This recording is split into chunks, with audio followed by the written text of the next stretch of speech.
Hello everyone, welcome back to my channel. Today we will discuss the summary of the chapter The Lost Spring. So let's start. ये जो chapter है the lost spring, ये basically two parts में divided है. First story and then second story. जो first story है वो साहिबी आलम नाम के एक छोटे से बच्चे की है जो रैग पिकर है, मतलब कूड़ा कचरा उठाने की जॉब में है. और जो सेकेंड स्टोरी है वो मुकेश की है जो फिरोजाबाद से है, और वो और उसकी फैमिली बैंगल मेकिंग का काम करते हैं, मतलब चूड़ी बनाने का काम करते हैं. और वो और उसकी फैमिली इस बिजनेस में जनरेशन से इन्वॉल्व है. चलिए समरी शुरू करते हैं. The author described two of her encounters with the children from deprived backgrounds. इस चैप्टर में बेसिकली ऑथर उन दोनों बच्चों की स्टोरी बताती है जो डिप्राइव्ड बैकग्राउंड से हैं, मतलब वो बहुत पुअर और गरीब हैं. Through them she wants to highlight the plight of street children forced into labour early in life and denied the opportunity of schooling. इन दोनों बच्चों के स्टोरी से जो ऑथर है वो हमें इन बच्चों की प्लाइट, मतलब डिफ़िकल्ट सिचुएशन, वो बताई जाती है और बताया जाता है कि बच्चों को किस तरह फोर्सफुली लेबर, मतलब बाल मजदूरी में ढकेल दिया जाता है और बहुत छोटी सी एज में इनको काम कराना स्टार्ट कर दिया जाता है.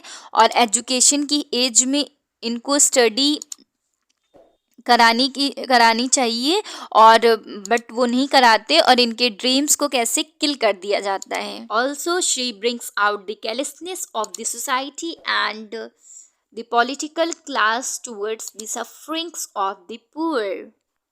ऑल्सो ऑथर हमें क्या बता रही है? केयरलेसनेस मतलब इनसेंसिटिव और क्रूशियल बिहेवियर. जितने भी गवर्नमेंट ऑफिशियल्स हैं, जितने भी पॉलिटिकल लोग हैं, इन लोगों का बिहेवियर इन लोगों के तरफ बहुत क्रूशियल है, बहुत जायती वाला है. बजाय इनकी हेल्प करने की गवर्नमेंट और दूसरे ऑफिशियल्स जो इनका फ़ायदा उठाते हैं.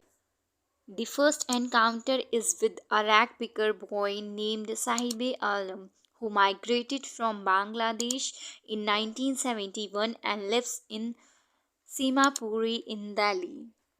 जो पहली स्टोरी है वो एक रैग पिकर बॉय की है जिसका नाम साहिबे आलम है, जो कि शिफ्ट होके आया है बांग्लादेश से इन 1971 में, और अब कहाँ आकर रह रहा है? सीमापुरी नाम की एक जगह में रह रहा है जो दिल्ली की आउटर एरिया में है. और ये लोग बांग्लादेश से 1971 में क्यों शिफ्ट हुए थे? इसलिए शिफ्ट हुए थे क्योंकि वहाँ पर स्ट्रॉम आ गया था जिसकी वजह से घर उजड़ गए थे, और बेटर लाइफ की सर्च में ये लोग कहाँ आ पहुँचे? दिल्ली की आउटर एरिया में. वहाँ पे एक जगह है सीमापुरी, वहाँ पे ये लोग रहने लगे और रैग पिकिंग का काम करने लगे. These rag-picker children look for valuables in the garbage, things like a coin or torn shoes, which are precious as gold for them. और ये लोग कचरे में क्या ढूंढने में लगे रहते हैं हमेशा. अब गोल्ड का मतलब यहाँ पे सोना नहीं है, मतलब जो हम लोगों के लिए प्रीशियस चीज़ें होती हैं, गोल्ड, डायमंड, स्टोन, ये सब चीज़ें हमारे लिए प्रीशियस हैं. लेकिन जो इनके काम आ सके, जैसे फटे कपड़े, फटे जूते, या कभी 1 रुपए का कॉइन मिल गया कचरे में से, या कभी 10 रुपए की नोट मिल गई, ये इन लोगों के लिए गोल्ड के बराबर है. इतनी ज़्यादा प्रीशियस है क्योंकि ये चीज़ें इनके काम आती है. तो रैग पिकर्स हमेशा यही सब ढूंढते रहते हैं कचरे में से. They could hardly manage some food for themselves. Other things like identity, education, shoes and sports are their unfulfilled dreams. ये लोग जो हैं खाना ही बहुत मुश्किल से अपने लिए मैनेज कर पाते हैं. पेट भर खाना इनके लिए बहुत मुश्किल से नसीब हो पाता है. इनकी खुद की कोई आइडेंटिटी कार्ड्स नहीं है, मतलब कोई पहचान पत्र नहीं है. इनको कभी एजुकेशन नहीं मिला है क्योंकि, और कभी ये लोग स्कूल भी नहीं गए हैं.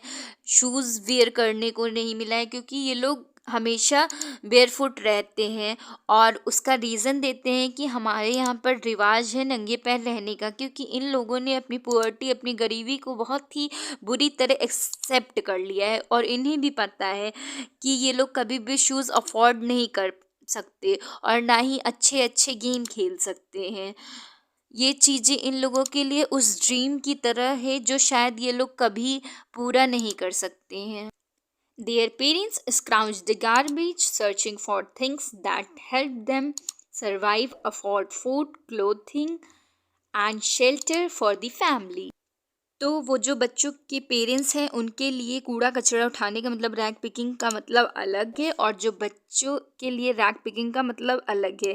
पेरेंट्स रैग पिकिंग का काम इसलिए करते हैं ताकि वो अपना घर चला सकें और सरवाइव कर पाएँ, और उसमें से शायद फटे पुराने क्लोथ्स मिल जाएं, और उस मिले वाले पैसे से उनके घर पे खाना आ जाए और घर पे छत डल जाए, मतलब रूफ आ जाएगी। Their children hunted through the garbage heaps looking for things which could partially fulfill their unfulfilled dreams. बच्चे सर्वाइवल के लिए रैग पिकिंग नहीं करते थे। वो क्यों करते थे? क्योंकि उनकी कुछ सपने हैं, कुछ ड्रीम्स हैं कि आज मुझे न्यू शूज़ मिल जाए, या आज मुझे नए जीन्स मिल जाए, या नया टी शर्ट मिल जाए, जो शायद उनकी फटी पुरानी गार्बेज के फॉर्म में मिल जाता है। तो वो उनके लिए गोल्ड है, मतलब गोल्ड के जितना वैल्यूएबल है। One day, the writer saw the boy holding a steel can going towards the milk booth. He had got a job at a tea stall. He was happy that he would get 800 rupees and all the meals. So, एक दिन writer ने notice किया कि जो साहिबे आलम, जो हमेशा मस्ती में रहता है और अपने दोस्तों के साथ एंजॉय करता है, रैग पिकिंग मतलब कूड़ा कचरा उठाने का काम करता था, एक दिन उसको एक टी स्टॉल पे क्या मिल गई? एक जॉब मिल गई जिसमें उसे 800 रुपीज़ मंथली मिलेगा, और उसके साथ ही साथ उसे खाने को भी मिलेगा। और उसके हाथ में ऑथर ने क्या देखा? एक स्टील कैन देखा, मतलब एक चाय रखने वाला बर्तन जिसमें मिल्क रखा जाता है।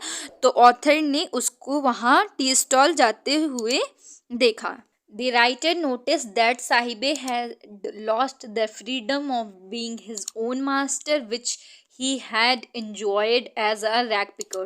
तो राइटर यहाँ पे नोटिस करती है कि वो कैसा, वो केयर फ्री बच्चा, वो साहिबे आलम जो हमेशा मस्त रहता था और अपने शोल्डर पे एक बैग डाले रहता था जिसमें उसका कचरा रहता था, और वो बैग जो कि इतना हैवी होता था लेकिन वो उसको लाइट लगता था क्योंकि वो बैग उसका खुद का था। मीन्स वो अपना खुद का मास्टर था, मालिक था। लेकिन आज क्या हो गया है? वो किसी और के अंडर में काम करने लगा है, कोई और उसका मालिक है। तो वो एक छोटा सा स्टील कैन भी जो इतना हल्का होता है, इतना लाइट वेट होता है, वो भी उसको भारी लगने लगा है क्योंकि वो उसका खुद का नहीं है। सो वो किसी और का सर्वेंट बन गया है, किसी और के अंडर में काम करने लगा है और चाइल्ड लेबर मतलब बाल मजदूरी की जकड़ में फंस गया है। सो इस बच्चे का बचपन और इसके सारे सपने ख़त्म हो गए थे क्योंकि इसके ऊपर फैमिली को चलाने की रिस्पॉन्सिबिलिटी आ गई थी, उनको सरवाइव कराने की, और उसके वजह से ये टी स्टॉल में काम करने लगा। So this was the end of the first story of chapter number 2। सो चलिए सेकेंड स्टोरी शुरू करते हैं चैप्टर 2 की। The second boy was Mukesh. जो सेकेंड स्टोरी में बॉय है उसका नाम क्या है? मुकेश। और जो फर्स्ट स्टोरी में बॉय था उसका नाम क्या था? साहिबे आलम, जो रैग पिकिंग का काम करता था। Mukesh who belonged to a family of bangle makers in Firozabad. So जो मुकेश है वो फिरोज़ाबाद में रहता है और इसकी जो फैमिली है वो कहाँ से बिलोंग करती है? बैंगल मेकर से। जो मतलब ये लोग बैंगल मेकिंग का काम करते थे जनरेशन से। The boy had a dream of becoming a car mechanic. So जो मुकेश का सपना था, ड्रीम था, वो क्या था कि वो एक कार मैकेनिक बने। On the contrary, his family was traditionally engaged in bangle making, although the profession harmed them physically and they hardly earned any money out of it. लेकिन इसकी जो फैमिली है वो बैंगल मेकिंग के business में generation से involve थी। यहाँ तक इतने छोटे से कमरे में अंधेरे में काम करने से, बैंगल मेकिंग के बिजनेस में काम करने से इन लोगों की आई साइड चली गई। उन लोगों ने इतना फिजिकली सफ़र किया है, बट फिर भी ये लोग बैंगल मेकिंग का ही काम करते हैं। लेकिन मुकेश का जो सपना था वो एक कार मैकेनिक बनने का था। Still, no one dared to dream of doing something else due to the fear of police and the middleman. तो जो ऑथर है इन लोगों से बोलती है कि आप लोग एक काम क्यों नहीं करते हैं, जितने भी बैंगल मेकर्स हैं इतनी मेहनत करते हो तुम लोग और रिटर्न बेनिफिट भी कुछ नहीं मिलता तुम लोगों को, तो तुम लोग एक काम करो, एक ऑर्गेनाइजेशन या एक ग्रुप बना लो और अपने इसी बैंगल मेकिंग के बिजनेस को थोड़ा हाई लेवल पर लेके जाओ। लेकिन ये लोग उसकी भी हिम्मत नहीं करते, उसके भी लिए ये लोग डेयर नहीं करते हैं, क्योंकि इन लोगों को लगता है कि अगर हम ऐसा करेंगे तो हमें पुलिस मारेगी और जेल में बंद कर देगी। लेकिन ऐसा कुछ भी नहीं होता है। लेकिन इन लोगों को इसी चीज़ का डर है, क्योंकि जितने भी मनी लेंडर्स हैं जिनसे इन लोगों ने उधार लिया होता है, ये उधार इनको नहीं चुका पाते हैं और ये लोग हमेशा इनको जकड़े रहते हैं, जिसकी वजह से ये लोग generation to generation money lenders और मिडिल मैन के लिए हमेशा काम करते हैं। The family elders were content that other than teaching the art of bangle making to the children, they had been able to build them a house to live in.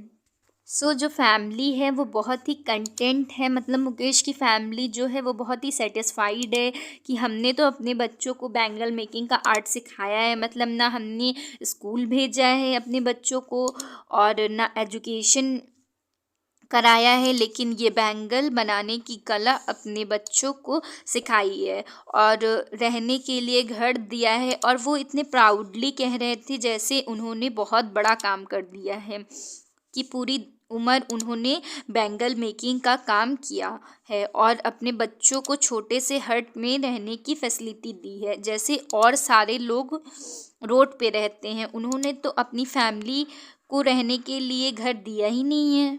The boy wanted to be a car mechanic, लेकिन फिर भी मुकेश का dream क्या है कि मैं एक दिन कार मैकेनिक बनूंगा। Cars were all that Mukesh had seen on the roads of his town and so he could not dream any further, क्योंकि मुकेश ने अपने शहर के टाउन के रोड पे हमेशा कार चलते हुए देखा है और उसकी ये विश है, इच्छा है कि मैं कार चलाना सीखूं और मैं गैराज तक जाऊं, जो कि उसके घर से काफ़ी दूर है। फिर भी वो सोचता है कि मैं पैदल चल के जाऊंगा, लेकिन जाऊंगा और कार मैकेनिक का काम सीखूंगा। मीन्स उसकी अंदर की डिटर्मिनेशन, चाह और हार्डवर्क करने की, और उससे और किसी चीज़ का सपना नहीं आता, क्योंकि उसको कार मैकेनिक बनने का सपना उसके मन में था। So I hope you like my video. If you like my video, do subscribe to my channel and press the bell icon for more updates.